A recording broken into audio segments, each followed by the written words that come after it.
Hello, this is Nathan, better known as CrazyhermitDM, and this is my podcast, The Hermit's Homebrew.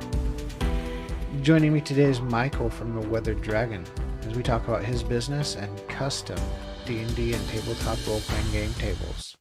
Joining today is Michael, founder of the Weathered Dragon. He just didn't build tables, he helped build small portals to other worlds for players, one plank at a time. Oh yeah.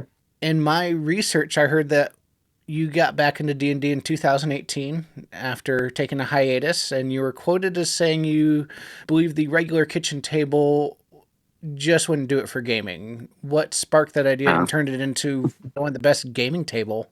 well, thank you for those kind words for starters. Behind me is my brain. I can't do anything simple. I love ambiance and the whole concept for the table started with the posts and the lanterns. It was how can I turn this, make these the legs and turn it into a table. So that's what prompted it all. And then it just kind of like elevated from there. I know talking to a couple people, and then I've known you for not known you, but known of you, and we've Right. had the same circles for a while. Like I think you started out with dice trees, didn't you? Yes, I did start off with, and you know what's funny is I still have some of those original ones I did about 6, 7 years ago. That I would never put them out for public for sale, but like they're almost like I guess collector's items now. I should just start handing those out. Had you been like a woodworker or a builder before that, or before like 2018? Yes, I've always been a tinkerer. I was that kid growing up that always pulled my toys apart. I wanted to see how they worked. How can I make them faster or throw this disc farther? And that was just my brain. My father was a woodworker. A lot of engineers in my family too. So it's caked in my blood, in my DNA for sure. Was it a completely like new adventure for you with tables, or is it something you've done before? Not quite tables particularly. I've always built cabinets, corner things, but tables, yeah, definitely a new avenue for sure, especially these kind of tables, trying to get all the key features that's gonna, work for a DM and players. What's like the process for like designing your tables though? Does it take a lot? Is it pen and paper, or you actually have like a graphics program, or? In the beginning, pen and paper. My son, thankfully, he is very savvy in a program called Onshape. So when the newer designs comes in, somebody wants a different shape. We just sit down.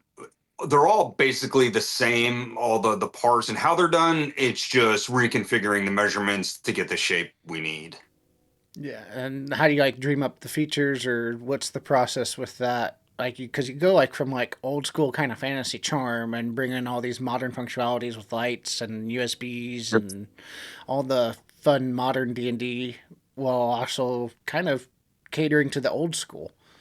When designing the first one, I kind of made a list of what do I want, what do I want in a table for me and my players. The dedicated DM command center was like one of the first. I just wanted this area of my own to be able to put all my stuff. Not a huge DM screen, guys, so that little bit of recess gives you a little bit of privacy to roll some dice, but you could still use a DM screen if you wanted. I love the idea of the game vault. That is not proprietary to my tables by any means. The amount of surface I give players, there isn't a lot of game table companies that are doing that. They have about 13 inches of usable space if they're old school and want to use that character sheet. Yeah. Plenty of room for dice trays. You have room to breathe without all this clip-on stuff on the side. It's all right there. All the cup holders are standard also. Right underneath the top are player cubbies. It's a void, a wide open area where they can pull out their player's handbook, find what they got to look for, put it back in when they're done, and it's out of the way, And it neatly goes tucked underneath the table. right underneath the hardwood. The main beef chunk of the table. Actually, I'll get out of the way. You see the red areas lit Yeah. up? Those are the player cubbies. So a full Oh, neat. size manual will fit under there, and then some. You can get your dice tray in there, and just throw your keys, your phone, whatever. It's pretty good usable space. And that fits like a dice box, a character sheet, kind of anything a TTRPG, not just like a D&D player would need. Yeah. Nice. Yes, sir. And then like your company is like very family vibe as well. I've noticed when I was looking at your website, you have like Mrs. Dragon, the or Goblin. How did like those nicknames come about in the It's process? just actually Mrs. Dragon came. My very first customer from Gen Con 2021, Jason and Stephanie Williams, and we're going to lead into something else from mentioning those two. Mm-hmm. Um, when they actually flew me out to California to set it up and hang out for the weekend to get the first inaugural game, which is where I met Todd Stashwick for the first time in person. We were already chatting ahead of that, but that was the first time we met in person.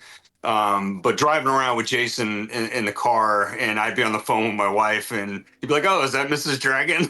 so, so that's where her nickname came from, and she's not too fond of it. Oh, she, really? she she doesn't indulge in the nerd culture as I do. She kind of just laughs at me when I'm doing my silliness, but she supports me, and so it's all good. Does she help out with the business at all, or is it she just like a avid supporter, basically? She does. The My toppers, we do custom leaf bags for each topper to keep them protected. Mm-hmm. She sews the bags, so she does a little bit what she can. Sometimes she'll get in the shop and help me paint some parts up. So, yes, she does help. Awesome. Yeah, I have a couple of the sponsors of this podcast that call my partner Mrs. Hermit, so I get the She must love that. yeah. She actually don't mind it too much. So Todd Stashwick, that's like a huge milestone. I know bringing him on this podcast, like I consider him kind of a for our video gamers, are an S tier TTRPG guest. Like, how did you guys originally kind of talk? We got connected through a D&D couple that is no longer with us. They're not dead. They just got canceled. The Jameson Stone and Satine Phoenix Yeah. combo. They found me at Gen Con 21, I believe, and we came up with an agreement. And they knew Todd. Todd was interested in what I was doing. They connected us, and that's how that relationship started. Oh, nice. And then he actually bought one of your tables, if I do remember right. And actually, I Yeah, think and not only not interviewed only on this well, podcast at it. not only bought it, that was a whole new design just for him. I was a one trick pony back then. I just had the model behind me as the Harbinger. That's our bar stool height, 6 foot by 6 foot square. That's all I was doing at the time because I was still trying to perfect it. There was it Yeah. was good, but the creator brain it just never satisfied. I'm like, this needs to be tweaked. So I kind of wanted to get that one where I wanted it before I started indulging in other models. But then Stashwood came along, and I'm like, yep, I need to entertain this with everything I got. So I did. So, what goes into a Stashwick type table? His is standard table height, not bar stool. So that was the first thing he introduced. That whole new line of tables that are standard and not bar stool, and the posts. The Harbinger behind me has a taller post with the sconces. Could be a lantern, could be a torch. He came up with a shorter post, and an idea for the brazier that we use for those. The idea was his. I sketched something up. He looked at it. He's like, "Yep, that's cool." Sent it to a 3D sculptor. They modeled it, and we print them out on demand as we need them. I'm surprised he didn't try and lean into a Star Trek role or any of his other roles. I know he's This a was lot this was very. prior Oh, really? Picard. Picard wasn't a blip on the radar then. Yeah, I know he's a very old school Renaissance guy, especially with Progcore coming out here and the Yep. Kickstarter with that and all the amazing things he's doing with it. It's just kind of nice that, or sorry, kind of nice to see with like curators and all this that he's interactive with the whole community. He is. He's very good to me. When I got a question, I can text him. He gets back to me. He doesn't ever blow me off. I don't, text him and hear from him a week later. He's responsive. And if I'm in California, I can hit him up. We'll hang out. He's a good dude. Very good dude. Same, since he's been on, I've messaged him a couple of times and I think I tagged him in one like podcast short and he's very responsive. And then after our interview, I was talking to him and I'm like, hey, do you know anyone else kind of in our space that's looking to interview or talk about anything they're promoting? And he actually mentioned you guys. And then that Oh, you'd nice. actually given kind of the recommendation or green light of like, yeah, he's cool. So I'll give you a shout out on the Awesome. podcast right now of like, thank you for the recommendation. Awesome. One, besides like Todd Stashwick, your product in particular seems to be a focal point for selfies among the different celebrities in our TTRPG space. Yeah, I lure them in. The table's the web. They get caught in it, and I take pictures. so, so it works. It's a good platform. I mean, it works. I mean, I've seen dozens, literally dozens, not even an exaggeration of number of like celebrities just posing along your table and on different pages, not just yours. That table behind me is retired from the con scene. I think I pulled that about actually 24, 23. What are we in? 20, I don't know. About a year or two 25. ago. I would have, as anybody notable came through, I had them sign the table. There's about 45 signatures on that table. Nice. from from Joe Manganiello to Anjali Bhamani, the Dungeon Dudes, Professor DM, Todd Stashwick, Luke Gygax. Like, yeah, it's loaded. Jason Charles Miller. I can go on and on. That is so awesome that you've like had such a positive reception among the entire community, especially I mean your hard work shows. It does. It does. And it's different. Nobody, who the hell is doing, first of all, nobody's making bar stool height tables. Nobody's making tables where the posts are higher and you can do all this cool ambient lighting. Nobody's doing it. So it's different. It's different and people are digging it for sure. No, the only people that I see that are even close to you guys, and they're not at your level, but they are close, is like I think it's Paladin Woodworking with a octagon or TARDIS Yep. shaped type table. It's a hexagon Dern's anvil. That's Scott from Paladin. I'm actually friends with Scott too. Scott is an awesome dude. I love him too. So yeah, and that's what's I don't. He's a friend. He's not a competitor. He's a friend. Because again, we're doing different things too. So his table's definitely doing different things than mine is, and so Well, all that's the good. big thing about like the TTRPG community is a lot of us are not competing against each other. We're trying to collaborate. We're trying to build this community out more because I think the Wizards of the Coast CEO, for all their follies, kind of proved that when she what was the wording she used? I believe she said that D&D is under monetized, and I really fully do believe Yeah. that in a positive sense, not in a merch everything out sense, but Right. for a creative standpoint, this is a very underutilized space. Yeah. No doubt. The rising tide. You know that. And just let's bring everybody up. When you founded though in like 2019, it was a year or two before like COVID and the Yeah. pandemic. Did that really affect your business at all? It did because it delayed this the I guess the real start of it because the first convention I ever had booked was RavenCon in Richmond, Virginia. They canceled 3 years in a row because of COVID. So I guess 19, 20, and 21. And then I had applied to Gen Con and I was approved, but only because vendors were bailing left and right. They needed people, so that was my foot in the door at that point. But it was still a rough, a rough start. But definitely came out the gate swinging on that one with going right to Gen Con as my first convention. That was a hell of an experience for sure. Has any of the tariffs kind of affected your business within this last year? No, not me. All the normal stuff that I order, my outlets, my LEDs, the prices have not changed, which I'm shocked because all that stuff is all Chinese made Yeah. goods. So no, Is thankfully. all your wood kind of US or where does that come from? It all depends on what the customer wants. The wood behind me on that table is sapele, which is an African mahogany. So obviously that comes from Africa. Red oak is very common to the U.S., so no tariffs there. Black walnut's very common to the U.S., so nothing there.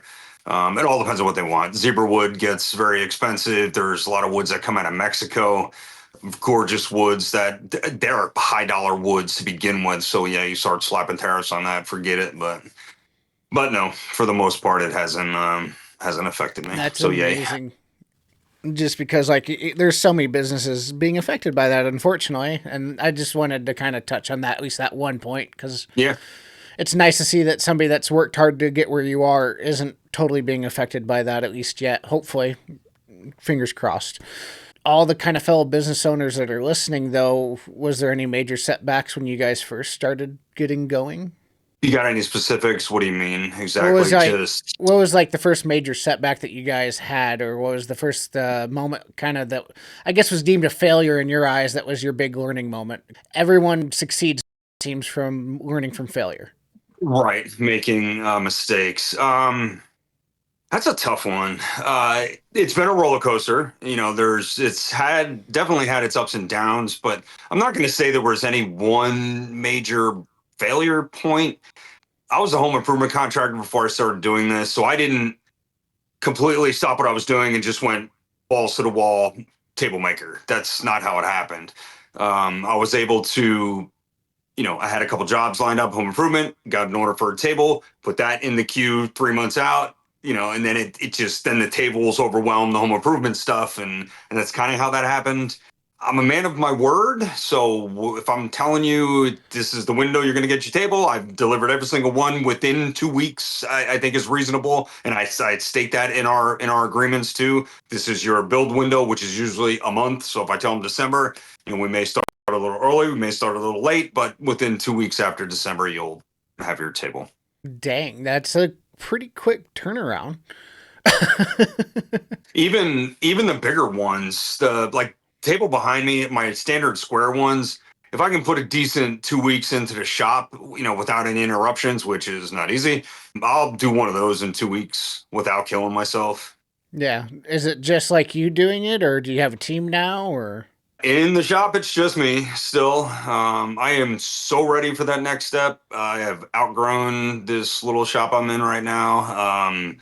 So yeah, I'm ready for it. Absolutely. I live on about 1 acre of property, 1.2 acres, so I can put a decent sized building in the back. So I'm hoping next year I can get that loan I need and get that shop up, because then I can be more efficient and really start making stuff happen. Yeah, especially if you get like a second helping hand, I imagine it isn't too easy doing everything kind of by yourself, or at least with a little bit of help here and there, but majority you. Right. No, it's a lot. It's a lot, but it's a labor of love. My wife asks me all the time. She's like, "Are you okay? You still enjoy doing this? You don't hate it?" No, I don't. You were mentioning though, like off camera, that you have like a big kind of announcement for a big project coming up. I What's coming do. down the turnpike? Oh man, this is so cool. This is just I don't know what's the word. I don't know, the fruits of my labor, I guess. I've made a lot of really good connections over the past couple years. At Gen Con this year, I had the pleasure of meeting a guy by the name of Spencer Waddell. His handle is simply Samurai on Instagram. Great guy, good vibes. We hit it off. We instantly connected, and he's in the armored MMA industry. He full suit of armor, gets in a ring, and they beat the hell out of each Oh, other with those blunt people. axes, and he goes all over the world for it too. So the dude's he's killing it. He's 40 years old. He doesn't know how much time he has left in the ring. The older you get, you beating yourself up, you can only handle so much. So when he was at my table chatting at Gen Con, he's like, "Man, I'd love to do a live play, an actual play, because he does play D&D. He's been playing for a long time, so he's no stranger to the industry and the game." And I'm like, live play, huh? So my wheels started to turn. I was like, I know a handful of people. Let me start, making some phone calls and some emails and see what I can do. And lo and behold, man, it's happening. August 1st at during Gen Con. It's like I got to stop saying it's at Gen Con, because it's going to be at the Athenaeum in downtown Indianapolis. It's the Basil Theater. If you're Yeah. familiar with the Glass Cannon podcast, it's where they do their live plays, which is how I knew about the theater, because I went there this year to go see them. They have the theater Thursday, Friday, so we booked it for Saturday. Deposit, it's down, it's ours. We have Professor DM locked in as a player, Baron DeRop. We're working on Kelsey Dion. She's pretty much a shoe-in. We got Tank Tolman and Spencer Waddell is going to be a player too. So That's it's that's it's an all-star it's it's lineup. It's turning into a pretty sick lineup. And the benefiting charity, because we are going to do it for a charity, is the Children's Advocacy Centers of North Carolina. The reason I chose them is because of my little nephew that I just told you beforehand. Also, that was placed in my lap about 2 months ago. So I want to raise money for organizations that do what they can to help displaced children and be their voice when they don't have it. So that's why we chose that charity. And then out of that all-star lineup, who's actually running the game? We're still working on that. I'm in talks with Anjali Bhamani to run it. She cannot give me an answer It's a pretty far because out in the future. she is just so busy. It's crazy. That woman, I don't know how she sits still. So when she knows what's going on that night, if she doesn't have a prior paid gig or something going on, then I think she's going to do it, but it may take a while to lock her in. So I'm looking to fill up the players. We got one more slot to do because then I can hold off on her because the last player that I have on the hook is Luke Gygax. Oh. So yeah. So if I can get him as that other last potential player, then and if Anjali can't do it, I'm sure Luke would have no problem. I could bump him up to the DMs, let him run the game, and then finding that last player to fill that last spot will be so easy. It'll be nothing. Yeah, I mean, especially with that lineup. Yeah, it's pretty sick. I'm gonna bring on the guest of honor, my little nephew, for the reason I chose the charity. I'm gonna turn him into a rock star. Oh, Say he's just a little hi. guy. He's 8 months, yeah. Little bigger than yours, but Yeah, mine's only a month. She's passed out in a milk coma right now after chugging 120 milliliters. yep. Oh, he just burped. Good one, kiddo. Yeah. So this is Jaden, but yes, he's the inspiration for the charity. Say bye. Awesome. Bye. And then, are you guys? I assume you guys are going to be using one of your tables for this charity, or? Yes and no. I'm going to be building the tables for it. Live stage performances require a different setup than what's Yeah. behind me. If I just plop one of my tables on a stage, players are going to have their backs towards the audience, and we can't do that.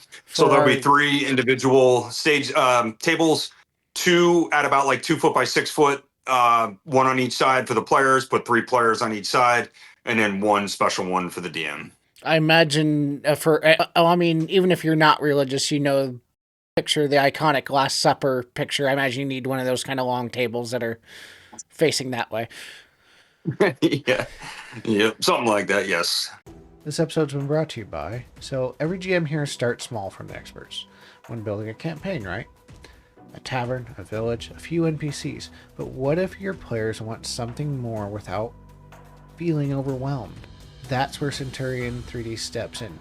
Their set brings over 30 build-out options, infinite ways to grow your world, infinite ways to grow your table. Centurion 3D Studios is for game masters who want to stay small but go big for their players. Alright, fellow hermits, Heimdall has just dropped their new dice line, and they come in a unique LED display box that makes them look like they're pulled straight out of a mythical ancient Viking vault. And the dice themselves, they're runic. Full Thark-inspired font on the faces, but the wild part is they've got this iridescent finish that literally changes when the light hits them. It's like your dice are actually filled with magic. If you want to show off the dice in a totally new way, grab one of these 5 sets, if not all of them. They're something out of the 9 realms themselves. What is it like going to different conventions and having these different relationships and having your product kind of be the focal point among all this different thing, and then now you're elevating it to Gen Con and having actual live plays for custom tables that are being built? It's wild. It's tumbling. Never in a million years, 5 years ago, would I have thought I would have just the words that came out of my mouth 2 minutes ago. I would have never in a million years thought that would have ever happened. It's mind-boggling. It's crazy. So my little PSA for anybody watching that is a creator and making stuff, and it's your passion and your love. Just do it. Just keep doing it, and don't give up, and just keep pushing. A lot of the situations that I got myself into, good situations and relationships that I have, I'm not afraid to put myself in front of people. I'm not. I don't care. If you don't like what I'm doing, fine. I'm no worse off than I was before I said anything to you. So just, you got to go for it. I mean, that's 100% the truth. I mean, how are you going to know if you can do anything if you don't try? Or at least Yep. shoot your My shot? relationship with D&D and Castle, I literally just emailed D&D and Castle, introduced myself. This is what I do. Attached a picture in the email, links to my website and Instagram. And I just said, I'd love to bring a table, set it up for your guests to play on. I would love, and all I want is just allow me to attend. I won't be there as a pushy salesman. I'll be in the background if somebody wants to talk about it, but then that's it. And lo and behold, they said, yep, this is pretty cool. Come on down. Same thing with Green Dragon Fest with Baron DeRop, did the same thing. Baron was funny when after I had the relationship with him, he's like, you know what? He's like, after when you first emailed me and told me what you were doing, his first reaction was, who's this clown? That was the first thing he said. Oh, you but hadn't but heard about the Weather Dragon tables yet, I assume? Or no, I don't think he has at that point. He does now. I know it's like choosing among your children out among all those table designs, but like, what is your favorite? I think you're up to like 10 or 11 now, aren't you? Oof, I think it's 13. Oh, 13. Yep, there's 6 square models. There's 1 rectangle. So that's 7. We got 2 hexagons and 2 octagons. So that's another 4. So that's 11. What else? There's the faction, which is the wargaming table. That's 12. And all right. So maybe it's 12. So Which one's been your favorite to make so far? that's a tough one. Um, Obviously, I'm biased to the Harbinger. That's the first one behind me. I like the Reckoning a lot. The Reckoning is the modified hexagon. Still seats 6 players in 1 GM, but it gives you a bigger game vault with a little bit more aesthetic. We have a table called the Dungeoneer, which uses the taller posts by the DM, which I think is so cool because it accents the DM, and then it's got the lower Stashwick posts up front. So the Reckoning uses that vibe. It keeps us taller posts by the DM, and then the 4 posts in the front or whatever, just off of the rest of the table are the lower Stashwick posts. So that one's got a cool vibe and aesthetic for sure. I imagine that's also your favorite, just because the amount of signatures on it, and it was your. I think it was. You said it was your first big table, wasn't it, or your first kind of over the top table? This one behind me. Yeah. Well, no, the Harbinger, the model, the Harbinger is what's behind me. It's the bar stool height, taller Mm-hmm. post, 6 foot square. That's one of the newer ones, I guess, at the time. But even now, like they've just evolved so much over the years. Micro changes that people coming from con to con may not notice, but it's just fine tuning tweaks that just make it even better. This will be airing on Christmas Eve, the 24th. With it being the holiday season, it's a time for everyone to kind of feel thankful and happy. And what moment makes you kind of most proud so far out of the entire quest you've been on since 2017? Oh, I gotta tell you, this organizing this charity event is hands down. It's just it's just so cool. It's so surreal. Because now I'm developing new relationships and new friendships. I knew who Tank Tolman was prior to this, but now I'm connected to him. Now we're talking, and so it's just cool. And to be able to help and to be able to put some money towards a fantastic cause and to really help the kids. Stashwick, he does the Pavlov, which is childhood cancer, which is phenomenal. So this is just another route for helping the children. I don't know what to actually say to all that, because it's just mind boggling even for it to hear of what you've accomplished. I imagine it's even more so reversed. Yeah, it is. And another, this is wild as shit too, but this has nothing to, this is going off track here. You're familiar with the game Hero Quest, the board game? Yeah. It's legend in the whatever in our community anyway. I don't know when it was, but there's a trailer. I'll send you the trailer when we're done here. Okay. I don't know. I guess it was for the board game, or I don't know if they were putting out an app for Hero Quest. But anyway, the the voiceover guy, Zargon, the guy who does Zargon, he freaking lives not even 45 minutes from me. So I met him, I've been chatting with him, and he's going to be doing the voiceover work for the promotional videos for this charity event. So, so what I just tell you, it's like just crap. One thing after Stars another lining happening. up. That's all it is. It's Oh, stars lining up for you. oh my God, it's insane. And meeting Spencer and this whole thing, it started with him because he put the seed in my head. He's literally responsible for the whole idea, and then I just took it and ran with it. So I mean, you have ID people and then people that make it happen. At least you're I'm giving him definitely, credit. I'm definitely a make it happen kind of guy. I don't sit back and let life just run past me. I'm gonna No, trip it and I can catch it up. ever since COVID, because I was in healthcare for 20 years, that's kind of the mentality I've had after I got out of healthcare. Is just like, I want to make things happen.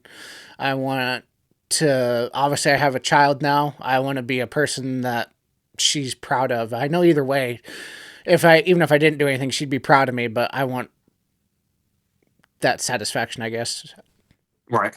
No, I get that. I understand that because in a way, I'm kind of leaving a legacy for my kids that I never that I never imagined that I'd be doing. So it's a cool feeling for sure. And then children by proxy with Jaden that you're taking care of, then showing that you have a huge heart, obviously. Yep. I can't wait to start. I can't wait till the first time we watch Harry Potter and Lord of the Rings. Getting I'm them all kinds of little dragon books, the little golden books. I posted it on my Instagram because I think the first or second week that she was back home, I started reading her The Hobbit at night, and then she Nice. started getting fussy with me after about a half chapter, and because I think she got tired of me hearing me talk. Yeah, babies are crazy like that. What do you feel like is the toughest challenge you'd be facing coming into 2026? Maybe just the charity, or is there another thing that's coming around the pike? The charity is definitely not because it's one thing after another that just keeps falling into place. So that is not a challenge. That is just pure fun and excitement all the way around. The challenge is getting orders. It's not easy pushing $10,000 to $15,000 items. Yeah. It's a slow go for sure. So yeah, so that's always the scary part. But the cons, March, I got two conventions in March. We're going to Long Island Tabletop in the beginning of the month, and then Gary Con at the end of the month. So that's always good for one or two, a couple to kind of keep it going. And then Gen Con is always the real producer. And then, not to dive into your numbers or get too much into your business, but have sales been good at least, or is it kind of still staggering? They've been steady, kind of stagnant, I guess. Right now is haven't really had like every now and then there would always be a conversation. I'd get a email request, from the website. I'll respond to it, and then I get nothing back. So it's been a little quiet, a little quieter than I'd like.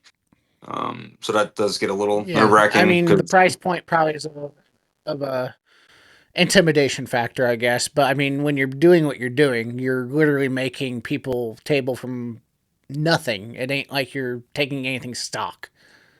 yeah, oh, yeah. Every part.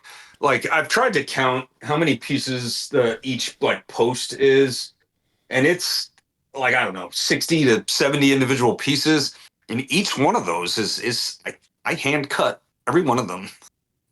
There's no. I use a CNC machine for the rune plaques, for the arcane rune plaques that I'm doing now that light Hmm. up. That's it. Like all the other parts are, straight edges, skill saws, routers, chop saws, table saws. That's and jigs. There's lots of jigs. I have lots of jigs. I couldn't imagine. I mean, I imagine your shop's quite impressive. I don't know if you've ever shown it off, but I imagine it'd make quite a nice little bit of content just to do a walkthrough maybe sometime. Yeah, I'm kind of not impressed by it, which is why I don't do that. Uh,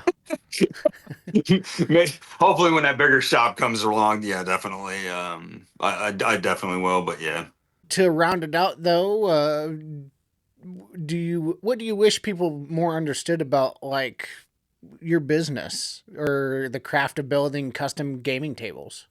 The process. I had a guy once, well, actually, at the conventions, a lot of times, I can't tell you how many guys have accused me of that the hardwood I'm using is laminate.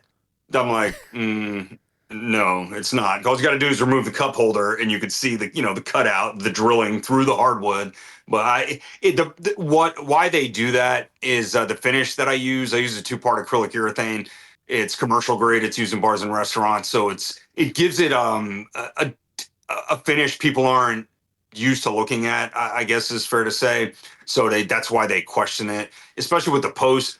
People walk up to it, they'll bang on them. Is this plastic? Is this resin? What is this? But it's cedar. Anything that's weathered gray is rough cut cedar, but it's the acrylic urethane that gives it that crazy look for sure. Do you ever go to Gen Con? Do you ever make it there? No, I am planning on. I've never made it to Gen Con. I'm planning on going to Gary Con Oh, this nice. year. That's going to be my first major con that I've been able to go to. And then I went to one Kansas City one called Midwest Fest. There's a local one called Nuke Con that's just kind of an actual gaming con around here. It's local, very community based, very just small and cozy, and it's run by the nicest people for like 40 some years. So Oh, wow. I love it, and I love Cool. our local Omaha community here. You're talking about the table process and like people kind of like wondering what the table process was. I was trying to ask like how much do like supplies cost to even make the table? Like, are you making a lot of profit off it? I imagine not a lot if you're doing everything custom. Uh, no, I do okay, or else Yeah, I wouldn't be able to do this. yeah, The tables are, for the most part, paying the bills yeah. right now. One, like a harbinger behind me, in the base price is red oak for your hardwood. If they want something a little more exotic, that's going to raise the price, obviously. But if I do a harbinger in red oak,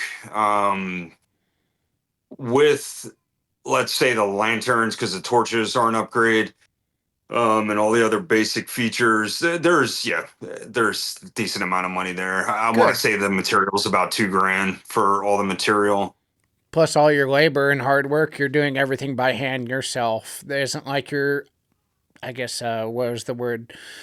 Outreaching or Yeah, outlaying I'm not the subbing. product. Nothing is subbed out. I'm doing everything. The only thing I ever had to sub out was for the Kraken. That's my octagon pedestal table. The customer wanted leather for the game vault. He wanted leather wrapped. I'm not messing with leather.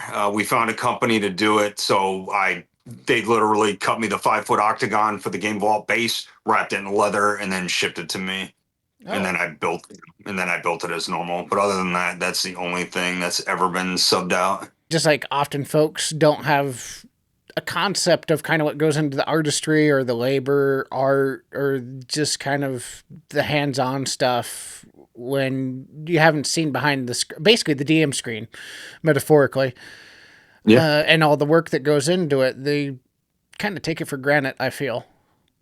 Yeah, there's a lot of moving parts here. A lot. A lot. What's your next big con that you're going to this year? Nothing for 2025. That's it. Man, I've been trying for the past 4 years to get into PAX Unplugged. Holy crap. That place is impossible to be in to get in as a vendor. So anyway, that's on my hit list, and that's usually end of November, early December, but nothing for this year, nothing. And then next March is when con season will kick off again.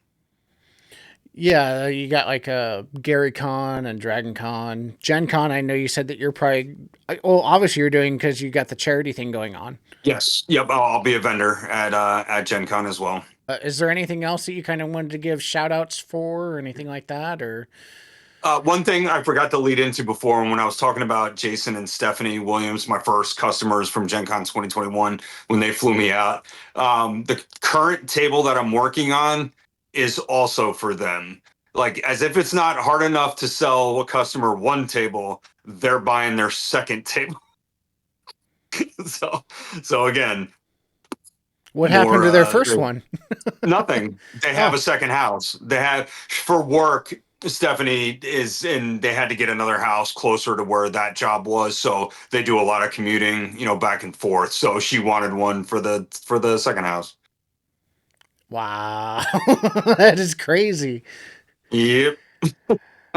And then what type of table is she ordering just to peek behind the The wood shop? DM screen. Yeah, no, like what type of Um, table? This is the second A one. Harbinger. The She's getting a Harbinger, and that was their first one too. Was a Harbinger, so I guess they're biased and they love that one. So, but what's going to be funny, and I can't wait to hear these messages come through because now Jason will literally have at their California house almost one of the original ones I've ever done, and now she's going to get the newest with all the upgrades, the bells and whistles, all because there was things that I just wasn't offering back then, No. so it's going to be funny to see that turmoil go back and forth.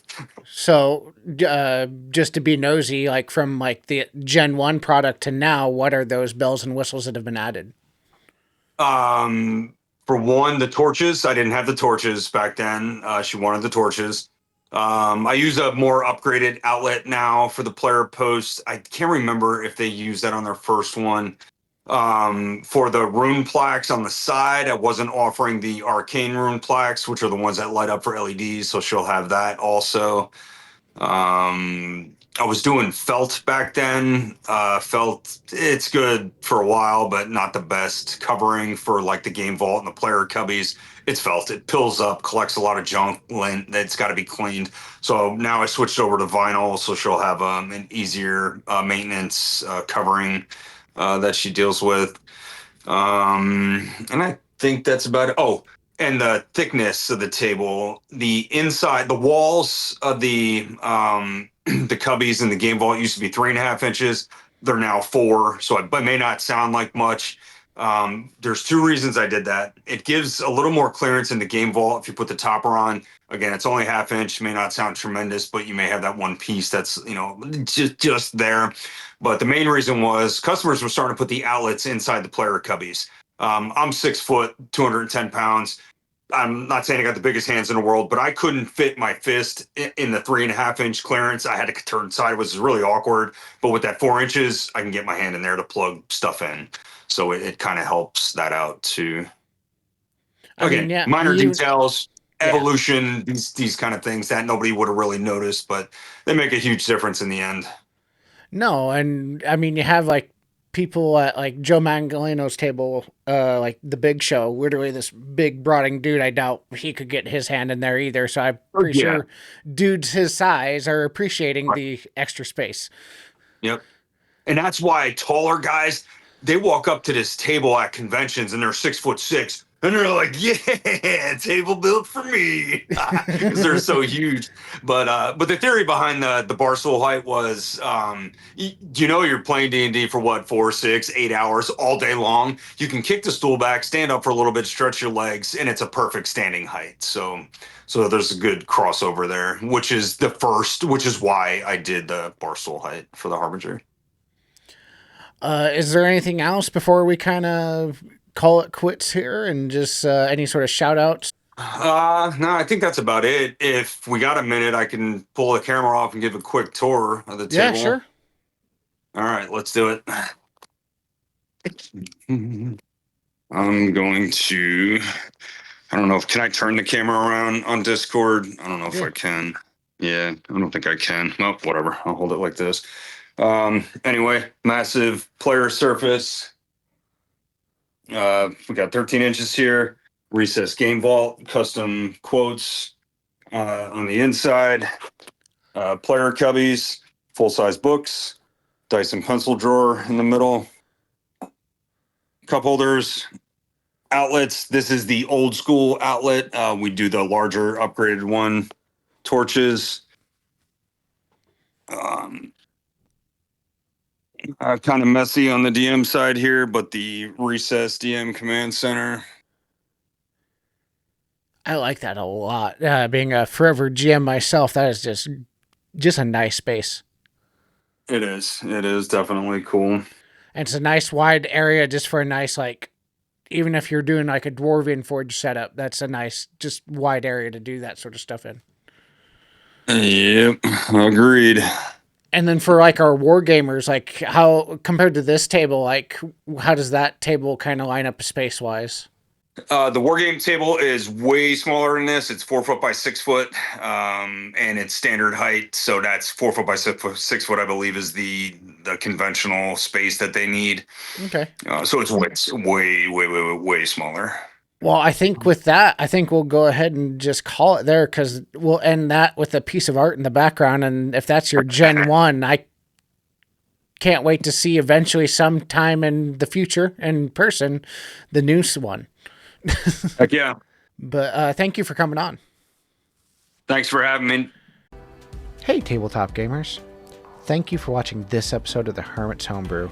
We come out with new episodes every Wednesday. Remember to like, subscribe, and share with your friends as we continue to level up and grow.